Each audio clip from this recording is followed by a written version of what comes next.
देखिए अब हम पढ़ेंगे 10.4 का क्वेश्चन नंबर 9। बोला कि एक त्रिभुज का क्षेत्रफल ज्ञात कीजिए जिसके शीर्ष हमें ए बी और सी दिए। देखिए शीर्ष हमें पॉइंट के फॉर्म में दिए हैं, तो पहले हमें इसी सदिश मानना पड़ेगा, है ना। अब मान लेंगे, माना ओ ए क्या हो रहा है यहाँ पर, ओ होगा यहाँ पर, देखिए जहां से आई जे कैप और 2 के कैप, और ओ बी होगा, बताइए ओ भी होगा 2 आई कैप 3 जे कैप और 5 के कैप, और ओ सी क्या होता है, ये ओ सी आएगा आई कैप 5 जे कैप और 5 के कैप। ये हमारे क्या है, इसी सदिश है।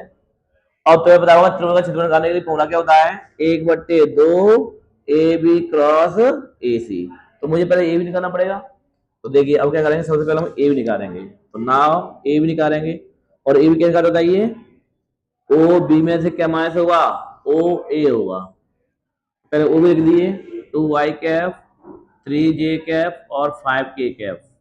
इसमें से माइनस होगा ओ ए, यानी आई कैप जे कैप और 2 के कैप।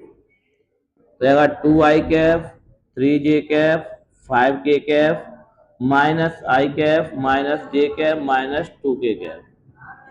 2 आई में से आ गया तो क्या हो जाएगा, आई कैप, 3 जे में से जाएगा तो 2 जे कैप, 5 के में से गया तो 3 के कैप। ये हो जाएगा। ये आ गया हमारे पास ए बी।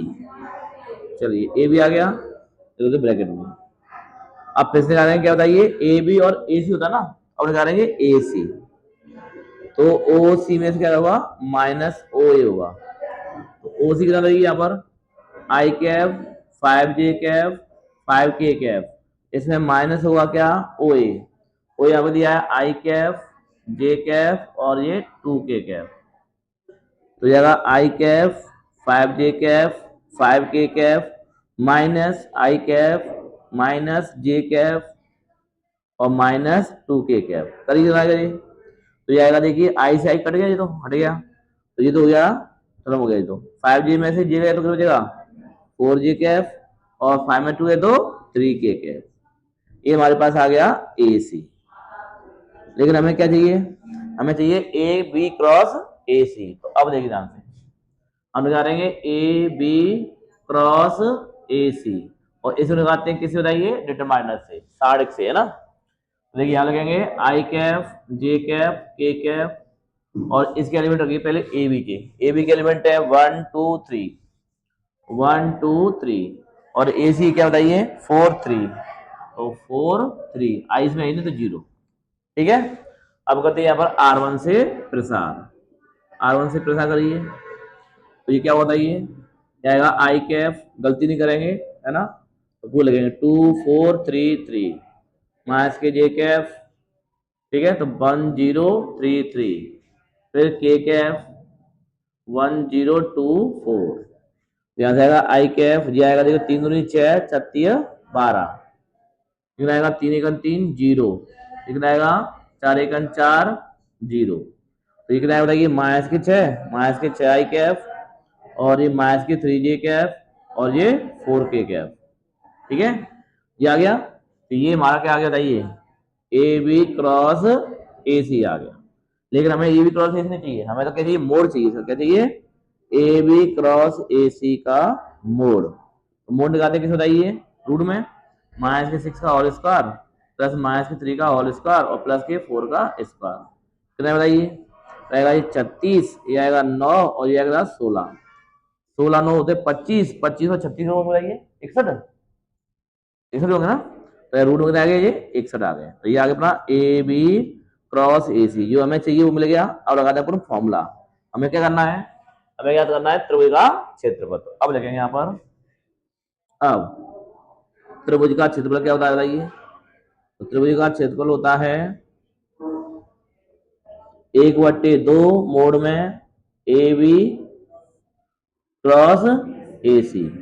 देखिए 1/2, और इसकी पूरी वैल्यू जो आ गई, है ना, रूट में क्या है 61, गुणा करेंगे कितना आएगा, रूट में 61/2, और क्षेत्रफल किस में आता है, इकाई में आता है, सेंटीमीटर मीटर होता है। इसमें कुछ दिया ही नहीं, तो हम क्या करेंगे, वर्ग इकाई लिखेंगे।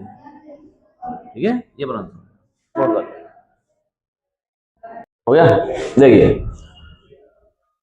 10.4 क्वेश्चन नंबर 10 देखिए क्या बोला यहाँ पर, एक समांतर चतुर्भुज का क्षेत्रफल ज्ञात कीजिए जिनकी संलग्न भुजाएं सदिश ए और सदिश बी द्वारा निर्धारित है। पहले समझ ये संलग्न भुजाएं क्या होती हैं। देखिए तुम्हें पता हुआ कि चतुर्भुज ऐसा होता है जिसमें चार भुजाएं होती हैं, ठीक है नहीं, और संलग्न भुजा क्या होती हैं, ऐसी भुजाएं जो एक ही बिंदु से निकले, जैसे ये वाली भुजा और ये वाली भुजा, आ गया, इसे बोलते हैं संलग्न भुजाएं। तो तुम्हें पता है कि अब पावर क्लास 8 में समांतर चतुर्भुज क्षेत्रफल क्या होता है, बेस इंटू ऊंचाई, ये होता है, यानी लंबाई इंटू चौड़ाई। पढ़ा होगा आपने, कितना लंबा है वो कितना चौड़ा है, ये ठीक है, ये वाला। तो यहाँ इसकी बजाय आपको दी है ए और बी, तो सॉल्यूशन देखिए। आपको क्या दिया है, वेक्टर ए दिया है आई कैफ जे कैफ और 3 के कैफ। वेक्टर बी दिया है क्या, 2 i कैफ 7 j कैफ और प्लस के कैफ। फिर आपको पता होना चाहिए कि समांतर चतुर्भुज का क्षेत्रफल क्या होता है, तो ये होता है ओनली ए क्रॉस बी और उसका क्या होना चाहिए, मोड। केवल हमें ए क्रॉस बी निकालना है, उसका मोड निकालना है, अपना आंसर हो जाएगा। तो हम सबसे पहले क्या निकालेंगे, सबसे पहले हम निकालेंगे ए क्रॉस बी, और क्रॉस लगाते हैं कैसे, डिटरमाइनर से, यानी साढ़े से आई जे और के। एक एलिमेंट देखिए 1 माइनस के 1 3, 1 माइनस के 1 और 3, 2 माइनस का 7 और 1, ठीक है, 2 माइनस का 7 और 1। करिए यहाँ से R1 से प्रसार, R1 से प्रसार करने पर देखिए यहाँ पर करिए तो जाएगा आई कैफ, यहाँ से रो कौन बढ़ जाएगा, तो यहाँ देखिए यहाँ बचेगा माइनस का 1 माइनस का 7 और 3 और 1, यहाँ से माइनस का जे, यहाँ से रो कौन बढ़ जाएगा, तो 1 2 3 1, तो क्या आएगा ए, यहाँ से रो कौन बढ़ जाएगा, तो 1 2 माइनस का 1 और 7।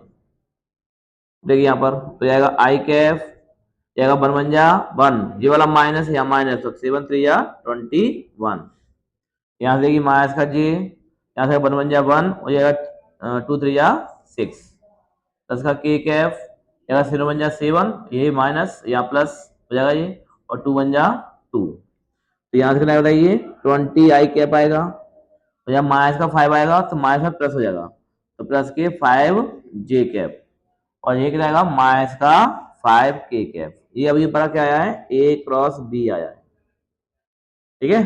अब क्या करेंगे, हम निकालेंगे ए क्रॉस बी का मोड, ठीक है। तो निकाल रही है, ये आएगा 20 का स्क्वायर, इधर 5 का स्क्वायर और इधर माइनस के 5 का स्क्वायर, तो कितना आएगा देखिए यहाँ से ए क्रॉस बी का मोड आ रहा है, यहाँ से देखिए 20 का कितना होता है, ये 20 का स्क्वायर 400 होगा ये, और 5 का 25 और ये भी 25, कितना बताइए 450 हो जाएगा, है ना। अब देखिए क्या इसके फैक्टर हो रहे हैं क्या, जाएगा 2 और जाएगा 225, 5 कटेगा ये 4 और 5, तो ये 5 से कट रहा है 9, ये 3 से कट रहा है 3, हो गया बेटर, यानी 5 यहाँ से आएगा और 3 यहाँ से आएगा, तो 3 पंती 15 12 आ रहा है, अंदर क्या आएगा रूट में 2, तो ये कितना आ गया 15 रूट में 2, ये आगे पड़ा ए क्रॉस बी का मोड। अब लेंगे अब समांतर चतुर्भुज का क्षेत्रफल, समांतर चतुर्भुज का क्षेत्रफल, और ये क्या होता है, ये वाला यही होता है ए क्रॉस बी का मोड, ठीक है। तो कितना आ गया 15 रूट में 2, क्षेत्रफल तो क्या करेंगे यहाँ पर वर्ग इकाई, नोट करो, ठीक है।